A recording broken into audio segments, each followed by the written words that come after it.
in your role and purview, if you got to just sort of describe and imagine the perfect future state panacea of what media spend and investment looked like, how would you describe it? Wow. Well, certainly the biggest part of it would be every dollar we put in, we would get 10 back for our clients, right? I mean, that's just, we're in the business growth business. And if we're not doing that, then what the hell are we up to? I'm not interested in buying media, I'm interested in investing in business growth. Now, that's kind of a step 10 from where we are today. Generally, I'm finding that if we focus primarily on the consumer, on a good consumer experience, then good things just start to happen. I think one of the most exciting things about media in the last couple of years is that media buyers are suddenly realizing that they're also media consumers. They realize that watching a show in linear can be like torture. 8 minutes for every 30, or 22 for every hour. That's just not acceptable anymore. And I think that torturous feeling, we're actually converting that into positive innovation to, well, maybe we can do something about that. During the day, I'm buying media. At night, I'm consuming it. So maybe those things can actually make each other better experiences. And that's creating all sorts of things. Like today, we talked about all kinds of choice, creating choice for consumers where they can decide what kind of experience they want to have.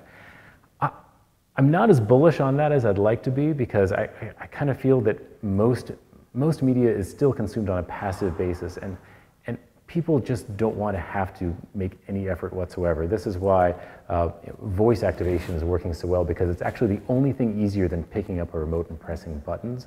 So I think in the future it's going to be, how can we allow consumers to make choices without making an effort? Right. So, okay, so to sort of play that back to you, Yeah. I heard those two things, if I draft off of them, let's just talk about what is ultimately, because one is sort of the outcome and one is the action, right? So if I talk about your ability to be able to quantify and have confidence in the measurable ROI that you have on every dollar you spend, what do you not have today that you need to be able to do that? Oh, goodness. Probably just I guess in legal or in the police world, there is this chain of custody, essentially, right? When a piece of evidence is found, there has to be someone has to know where that piece of evidence is at every step of the process, from the crime scene all the way till when it's in the jury room, and that chain of custody just does not exist. So is it a lack of accountability or a lack of integrity in the data that is causing that to fall apart? I think it's more of a challenge of, it's kind of a Tower of Babel. Each piece of data is in a different language, so they just simply can't connect from piece to piece to piece. So while any given piece, just like any given language, is understandable and makes sense in that context, you try to string them all together, it's gobbledygook. It's garbage in at every little bit. So I guess it's sort of integrity of, or I would say consistency is the challenge, not necessarily accountability or integrity. It's the other E. My CTO, my partner, calls it noise. There's a lot of noise in our data.